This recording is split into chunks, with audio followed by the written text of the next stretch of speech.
Hello નમસ્કાર ખેડૂત મિત્રો, આજે હું તમને એવા ઔષધીય પ્લાન્ટ વિશેની માહિતી આપી રહ્યો છું. તમારી સામે જે આ દેખાય છે બીલીપત્રનો ઝાડ છે. બીલીપત્ર એ ખૂબ જ રોગોની અંદર રામબાણ સાબિત થતું હોય છે.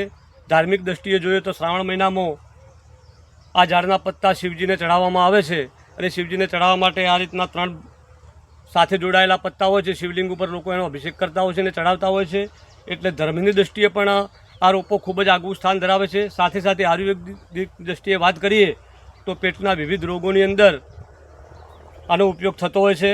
સવારે ખાલી પેટે આના પત્તા ચાવીને ઉપર નવશેકું પાણી પીવામાં આવે તો એસિડિટી, ગેસ અને બીજા ચામડીના રોગોમાં પણ રામબાણ સાબિત થતા હોય છે. આ પત્તાનું સેવન માત્ર ક્યારે ન કરવું તો અષાઢ મહિનાની અંદર આ પત્તાનું સેવન કરવું શરીર માટે થોડું નુકસાનકારી સાબિત થતું હોય છે, કારણ કે આની તાસીર ઠંડી હોય છે અને અષાઢ મહિનામાં લોકોને પાચનની સમસ્યાઓ વિવિધ જોવા મળતી હોય છે. તો માત્ર અષાઢ મહિનામાં આના પત્તાનું કે ફળનું સેવન ન કરાય.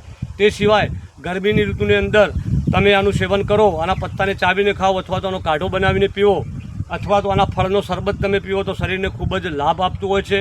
પેટના વિવિધ રોગોની અંદર, ચામડીના વિવિધ રોગોની અંદર આ ખૂબ જ રામબાણ સાબિત થતું હોય છે. તો જે પણ ખેડૂત મિત્રો આનો પ્લાન્ટ વાવવા માગતા હોય તો નૂતન કલમ દ્વારા આના રોપા તૈયાર થતા હોય છે.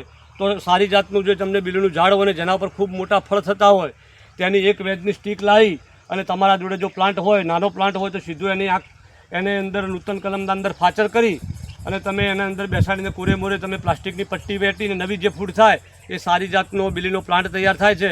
તો કોઈપણ જગ્યાએ તમને મોટા બીલાનું ફળ આપતું ઝાડ દેખાય તો તમે બેગમાં તૈયાર કરેલા રોપા ઉપર તમે આની નૂતન કલમ ચડાવી શકો છો.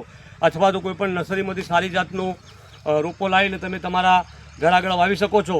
તો ધાર્મિક દૃષ્ટિએ પણ આનો ખૂબ ઉપયોગ છે. સાથે સાથે આરોગ્યની દૃષ્ટિએ પણ આ રામબાણ સાબિત થતો હોય છે. તો વિવિધ બીમારીઓમાં વપરાતો આ રોપો ચોક્કસ ખેડૂત મિત્રો ઘર આગળ વાવવો જોઈએ.